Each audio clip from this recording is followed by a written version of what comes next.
কার্তিক মাস বা দামোদর মাস বা ঊর্জাব্রত নিয়ম সেবা মাস। নিয়ম সেবা মাসের সমাপ্তি, ব্রতভঙ্গ। ব্রতের ছেদ বলে কোনো কথা নেই। আমরা হরিভজন প্রয়াসী যারা, আমরা যারা ভাগ্যক্রমে কৃষ্ণ ভজনে নিযুক্ত হয়েছি, তাদের হরিগুরু বৈষ্ণবের সুখবিধানটাই তাদের ব্রত, এবং এ ব্রত চলতেই থাকে সেই পর্যন্ত যে পর্যন্ত ব্রতের উদ্দেশ্যের পূর্তি না হয়। গোপবালিকাগণ কাত্যায়নে ব্রত করেছিলেন, ব্রতের সমাপ্তিকালে কৃষ্ণ তাদের কৃপা করলেন।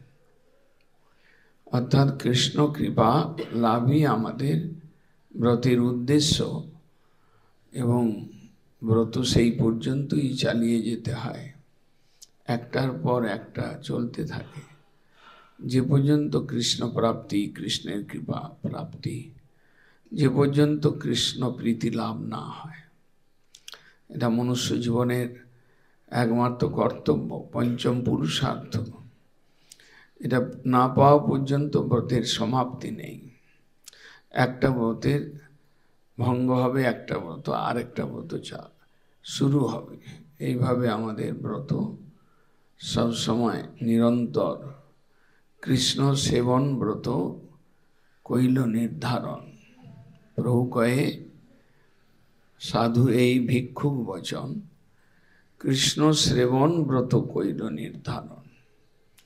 কৃষ্ণের সেবাটাই আমাদের ব্রত। তথাপি কালের একটা প্রভাব রয়েছে, তাই উজ্জাব্রত কালে ভজনীয় মাস বৈষ্ণবদের। আমরা সেই রাধা ঠাকুরানীর কৃপায় বা দামোদর ভগবানের কৃপায় যতটুকু করতে পারলাম, এটা তারই কৃপা। ব্রত করবার, নিষ্ঠা করে করবার, সম্পূর্ণ শরণাগতির সঙ্গে করবার ক্ষমতা সাধক জীবের কোথায়? গুরুবর্গ কৃপা করে, গৌর সুন্দর কৃপা করে যতটা আমাদের ত্যাগ বা আমাদের দেহ আহার নিদ্রা সংযম যতটুকু তারা কৃপা করে করিয়ে নেন, ততটুকুই মানব জীবনে আমরা করতে সক্ষম হই। আমাদের জীবনটাই ব্রত, আমার হরি ভজন করাটাই আমাদের ব্রত। অতএব প্রত্যেক দিন, প্রত্যেকক্ষণ আমাদের কৃষ্ণ সেবায়, কৃষ্ণ স্মৃতিতে লেগে থাকতে হবে। এটাই জীবনের ব্রত।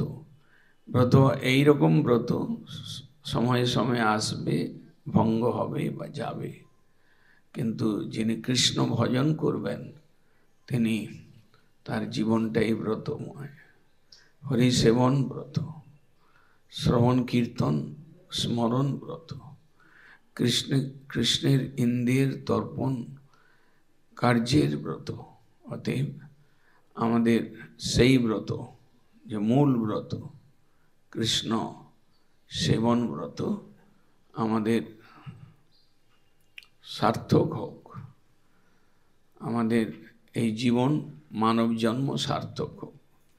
এটাই আমাদের রাধা গোবিন্দ এবং গৌর সুন্দরের চরণে, গুরুবর্গের চরণে এটাই আমাদের প্রার্থনা। বাঞ্ছা কল্পতরুভ্যশ্চ কৃপা সিন্ধু।